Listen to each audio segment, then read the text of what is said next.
Dasar apa? Dasar kemuliaan orang beriman. Ya, telah dijelaskan oleh Allah Subhanahu wa taala dalam Al-Qur'an itu.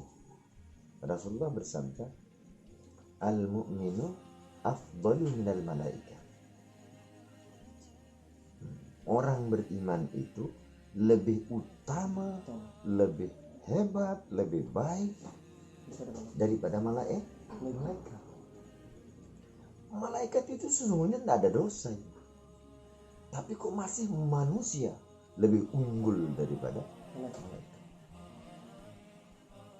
Jadi sebenarnya kita tidak putus-putus mengatakan apa? Alhamdulillah kepada Allah Subhanahu wa taala. Sekalipun sedang sakit, sekalipun dalam keadaan apapun, selalu alhamdulillah. Kenapa? Karena kita sudah dijadikan sebagai makhluk yang dicintai Allah dan dimuliakan Allah Subhanahu wa taala. Untung tidak dijadikan sebagai hewan, unggas dan lain sebagainya. Nah, itulah kemuliaan orang-orang yang amanu wa amilus shalihat. Itu yang selalu ditafsirkan oleh Allah Subhanahu wa taala. Nah, ini termasuk bagian daripada kita harus tahu diri, kan gitu juga. Jadi masalah kata mengenal diri itu luas, dari segi zahir, dari segi batin, dari segi segala-galanya. Itu kalau mengetahui diri hakiki itu ya lain persoalan itu. Itu ilmu tauhid itu yang harus didalami. Nah, jadi orang sekarang itu jarang orang mendalami ke sana. Ada beberapa orang mendalami ilmu tauhid, malah sampai salah kaprah itu. Menganggap diri sebagai Tuhan itu sudah kafir gitu loh. Nah, jadi semakin belajar malah semakin kafir. Nah, itu orang yang salah kaprah. Itulah salah kaprah. Dengan kata lain itu gagal paham. Itu kan biasa disebut sekarang. Ya, mudah-mudahan kita gagal paham. Makanya gunakan akal dengan sebaik-baiknya. Jadi kata amal sholih ini sholih zahiran wa batinan. Nah, jadi kalau zahir saja dia sholih, artinya dia baik sesuai dengan aturan-aturan hukum syara, zahirnya sudah melengkapi. Tapi batinnya tidak sholih. Yang dikatakan sholih zahir, batin itu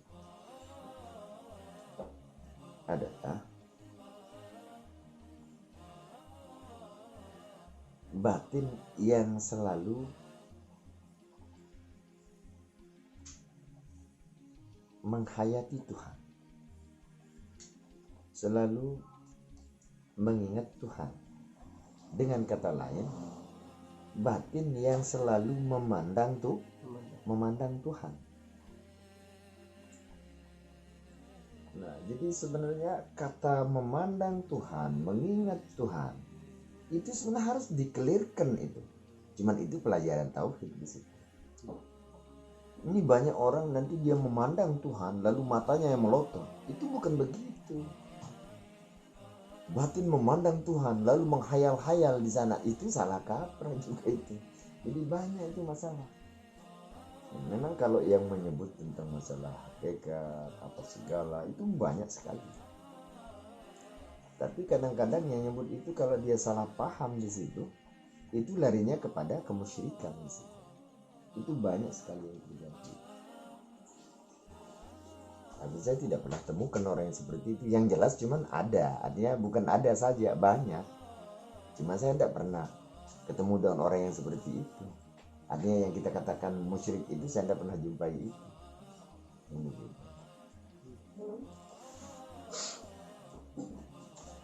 Karena saya tidak pernah kritisi sampai sejauh itu, siapa orangnya, siapa anunya, dan tidak besar. Ya mudah-mudahan semua orang itu paham kan gitu. Jadi harus belajar sampai paham, jangan sampai belajar gagal paham, itu yang bahaya itu. Kalau yang gagal paham ini nanti macam-macam yang akan timbul itu bahaya. Jadi kata sholihat yang baik, baik ini zahir batin. Ya, batin yang baik itu adalah batin yang senantiasa ingat Tuhan. Itu kalau di hakikat keingatan itu dia sampai fana. Nah, dengan kata fana, jangan membuat-buat fana. Jadi kalau orang atau ulama bisa membuat diri jadi fana, itu ulama konyol namanya itu.